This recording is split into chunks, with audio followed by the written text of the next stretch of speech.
is a veteran?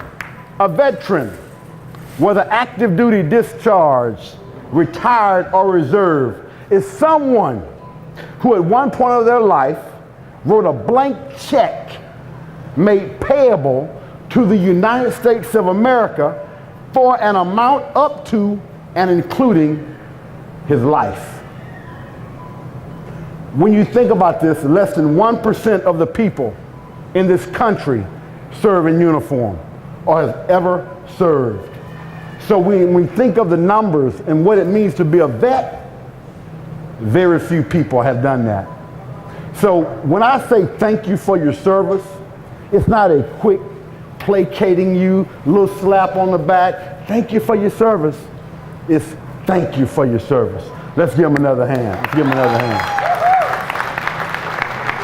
I'm going to give a talk today, and it's always an honor to speak to vets or anyone, called Message to Garcia. Message to Garcia.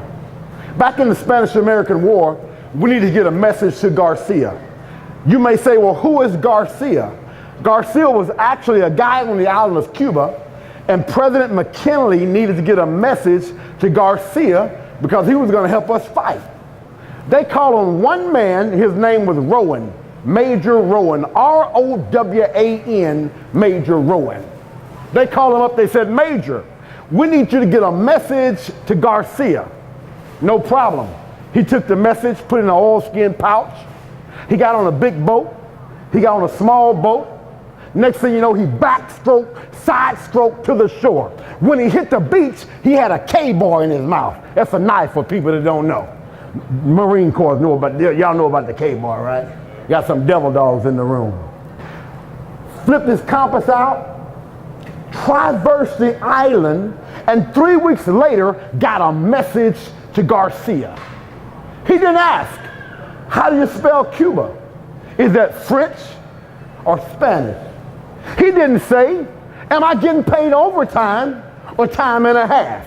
No. He got a message to Garcia, no belly aching, no crying. That's what these veterans have done. My question for you, are you the kind of person, the associate, that can get a message to Garcia? Are you the kind of American that will do whatever you have to do and take no prisoners and make it happen? You got to understand this. If you want a thing bad enough, you got to go out and fight for it. Work day and night for it. Give up your time, your peace, and you sleep for it. If all that you hope and dream is about it, and life seems useless and worthless without it, if you gladly sweat for it, fret for it, and plan for it, and lose all the terror of the opposition for it, if you simply go after the thing that you want with all your capacity, strength, and sagacity, faith, hope, confidence, and stern pertinacity, if neither cold, poverty, famine, nor drought, nor sickness or pain of body and brain can keep you away from the thing that you want, if dogged and grim you besiege and beset it, with the help of God, I know you'll get it. You can clap. That was pretty good right there. See, I'm talking about getting a message to Garcia. But everybody here has something you can do. I'm going to give you 3 quick things and I'm going to sit down. If you want to get a message to Garcia, you have to be committed. Dr. George Zelicki said, commitment is doing the thing you said you would do long after the mood you set it in has left you. I'm going to get that one to you again because that was pretty quick. Watch this, watch this. Commitment is doing the thing you said you would do long after the mood you set in has left you. When I was a manager at Walmart, I would hire people, I would ask them, are you committed? No, not just because you need a check today, or you're going to come into work when you don't feel like it. See, commitment has nothing to do with your feelings. Commitment is a discipline. Jim Rohn said this, discipline is the bridge between goals and accomplishments. What you want to do, if you have to be successful, or if you're going to be successful in this world today, you got to have discipline, focus, and dedication. I'm a good country with y'all. It ain't got nothing to do with your feelings. You got to get disciplined. Next thing, see these veterans that are sitting in front of you today, they have dreams. And I want to challenge the veterans today that don't stop dreaming. Just like when you went to basic training, don't stop dreaming. Right now we're losing 22 veterans a day to suicide. And let me tell you why I believe that's happening. One thing that they taught us to do when we joined the service is be mission focused. A lot of times when we get out, we don't have a mission. Find something that you're passionate about and get your mission back. You see, our deepest fear is not that we're inadequate. Our deepest fear is that we're powerful beyond measure. It is our light, not our darkness, that most frightens us. We ask ourselves, who are we to be brilliant, gorgeous, talented, and fabulous? Actually, who are you not to be? And as we let our light shine, we unconsciously give people the opportunity to do the same. That's from Nelson Mandela, y'all. Very, very powerful. Very powerful. The last thing I want to leave you with is this. You have to set goals, and you have to have an idea that I have a goal to achieve. And you have to have a vision. I love Proverbs 29 and 18. It says, without a vision, the people perish. What is the vision for your life? Where do you see yourself in 5, 10, or 15 years? And the problem with most people, we don't have written down goals. In fact, less than 3% of the people in this country have written down goals. That's why 97% of the people you meet hate going to work every day. I know that's not here at Walmart, but I'm telling you, 97% of the people hate getting up, going to work, breathing. Watch this. I'd rather burn out than rust out. Do you see me holding myself back doing this speech today? Or do you see me giving everything I got to be the best I can be? If you're going to do anything in life, this is my challenge to you. Like our veterans. They didn't feel like doing it all the time. They didn't want to do it all the time. Do you think it's great eating MREs and sleeping by a pine tree? Try it sometime. Do you think it feels good waking up in the morning with your toes so froze you can't even feel them? And somebody saying, get up, we got 10 miles to walk. Try it sometimes. Do you think it's great being overseas Christmas and Thanksgiving and they make it so nice? You go to the dining facility, the mess hall, and they got the turkey laid out. It is so beautiful. And you're eating it, but you're thinking, I wonder what mama and them are doing today. Oh, being a veteran is real. So what I'm challenging you to do is set new goals. Get fired up about your life and don't quit. I want to finish with one final story because I think it's important that we understand this. You have to go beyond your fear in order to be great. What is fear? Fear is false evidence appearing real. False evidence appearing real. When I joined the military, I couldn't swim. Now think about this, y'all. I wanted to be a U.S. Army Ranger, and when I joined, I asked them a question. I said, who are the toughest, roughest guys in the military? They said, the Rangers. I said, what does it take to be one? Now, if you were a Marine or Air Force PJ or Navy SEAL, and you said, well, I thought it was those guys, you don't have the microphone now. Ranger got the microphone. So stay with me. Get your own seminar. You can talk about them guys then.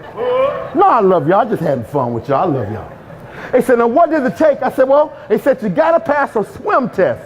I said, what's the swim test? Now I'm thinking, bikini in the pool. You dive in and you're kind of like in the summertime. They said, no. The Ranger School swim test is full uniform, boots, LCE, and a weapon in your hand. I said, well, how are you supposed to swim with a weapon in your hand? They said, side stroke. I said, oh my God. Now watch this. Just like here at Walmart, you have to be trained in order to do something great. I was at Fort Lewis, Washington. I grabbed my squad leader. We went to the pool at Fort Lewis, Washington. I said, man, I don't need to train. I'm in shape. I'm hardcore. I'm going to jump in the pool and pass the swim test because I just want to. I got tricked. Y'all, I jumped in that pool. My squad leader was on the side, and I had that weapon, and I went straight to the bottom of the pool. Has anyone ever called for that hook, that they have at the pool? I was on the bottom. He couldn't hear me. I was there, save me. I couldn't move. And when that hook came in, I said, oh my God. Oh, whoa. It took 7 years for me to be proficient enough to go to Ranger School and pass that swim test. Not 7 days, not 7 months, not 7 minutes, 7 years. I tried in 1980. I graduated from Ranger School in 1987. Let me tell you why. You have to understand the value of preparation and training. And when your dream is big enough, the how-tos don't matter. Every veteran here today, I want to challenge you. You still have dreams. You're more than a common man, and you have something inside of you for greatness. I want to leave you with this final poem because I think it's important to understand you're not just a common man or woman. There's more in you than even what you have right now. How much passion, how much drive did you have to make it through basic training? Well, we need your service right now today. We need you to continue doing it today. I choose not to be a common man.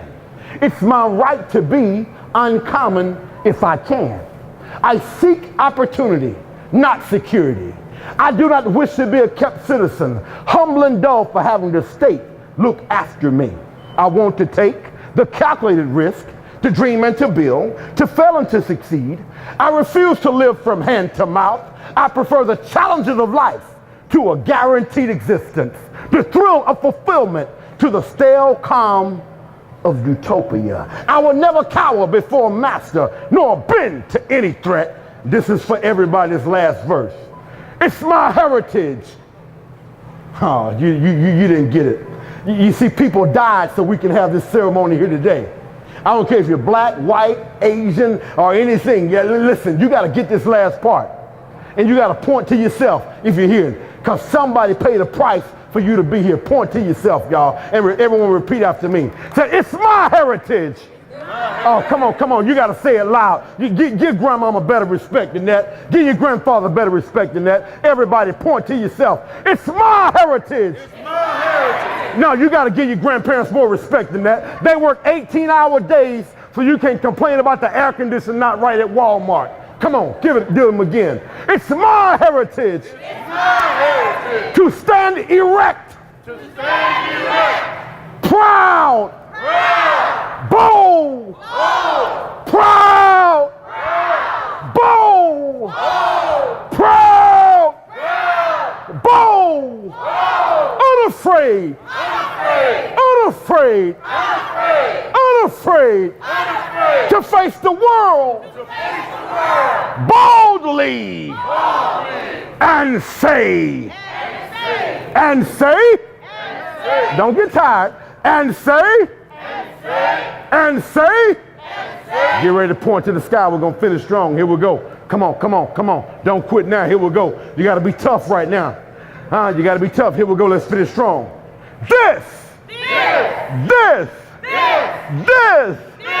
God has done. Thanks for your time. Thank y'all. Ranger Johnson, awesome. Spoke the truth, and that's what everybody loves. Truth everybody wants, but they can't handle the taste. Truth is definitely better, but also real. This is an awesome guy, man. Pretty good guy. Very awesome guy, down to earth. Just happy to be in America, brother. It was just beautiful. It really was. And for him to come out and speak to everyone, I would really appreciate it.